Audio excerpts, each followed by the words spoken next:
Okay, so this is end of week 1 of the Quebec lockdown curfew.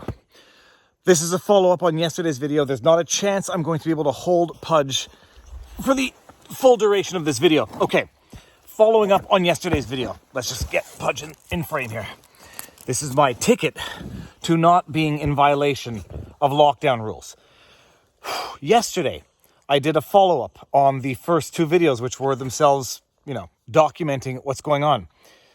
In yesterday's video, there was a moment where I crossed the street and we saw 2 fully empty city buses running after curfew. There's 2 buses. There's a bus right there and there's a bus right there, empty. For those of you who have not been following this series, it is called Viva on the Street with Pudge. Quebec is not just on lockdown where non-essential businesses have been shut down. At least for a month. It's going to be more than a month. Lord knows how long it's going to be. We're also now on curfew from January 9th to February 9th, where we're not allowed out of our houses after 8 o'clock at night until 5 in the morning, with certain exceptions. Essential workers, necessities, emergencies, walking dogs. Something we learned in yesterday's follow-up. Walking a cat on a leash, excluded. Do that, you get a ticket. Something we learned in the video before that one. Walking your husband on a leash. Excluded. Ticket.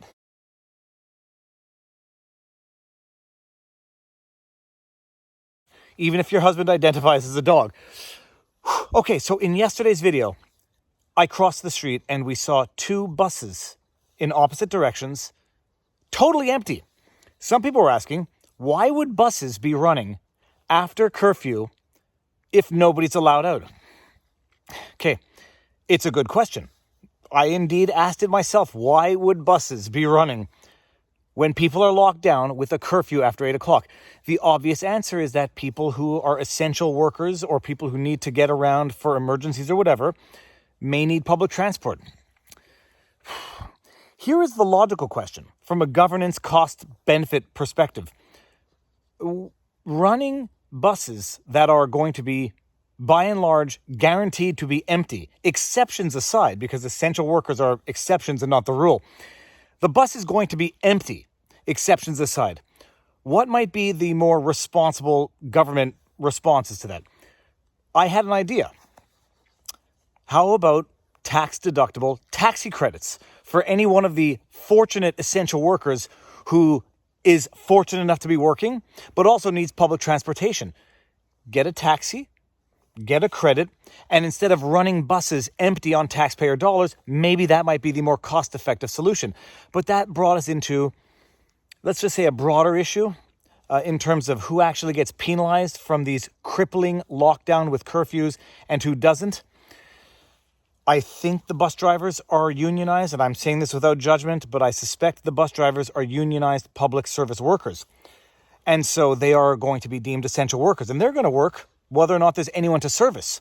And the government's going to pay them whether or not there's anyone to actually service. So you can see in all of this sort of crippling, over-the-top, draconian lockdown, there are winners and there are losers. The losers pretty much are going to be the general population. The winners, or at the very least the people who are not going to be the losers, are going to be part of the government class. They're going to be the people who have government jobs who are going to get paid one way or the other, which includes the government. And I just said, holy cows, it's very interesting. I'm thinking about this. Bus drivers, unionized workers, city workers, police, hospital, doctors, people who survive and are paid off the government dollar, they're not going to lose a days of work. They are going to be essential workers. And by and large, they are, in fact, as far as it goes, essential workers. I happen to think everyone's business is essential to them and everyone is an essential worker to themselves. But they're not going to lose a day's pay. They're going to work through all of this. They're going to work even if there's no one to actually service. Which brings me into François Legault, the individual, or at the very least the political leader of the political party who is responsible for these decisions. He makes about $200,000 a year. And I guarantee you he has not missed a paycheck. And even if he has, which he hasn't, even if he has, apparently his net worth is something like $10 million. $4.5 million in Montreal properties, $5.8 million in a retirement savings plan. Apparently he's got some $470,000 line of credit. Nobody cares about that. $200,000 a year. Guarantee you neither he nor anyone working in his office, nor any politician who is responsible for these draconian lockdowns has missed one single paycheck. What does that mean? It means that these people who are imposing these rules, these arbitrary, unscientific, untested, draconian, abusive rules, are not in any way going to suffer the consequences of them. Save and except when election time comes around, if they're voted out.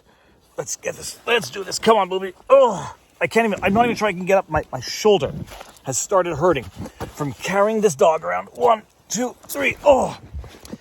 The people imposing the rules are not suffering one iota of a consequence from those rules. The only people who are the private sector who pay the taxes to fund the salaries of the people imposing the rules, who suffer nothing as a result of what's being imposed on the civilian population. All right, this might be Viva Frei's slow descent into madness. Although I think I got a head start well before any of this started.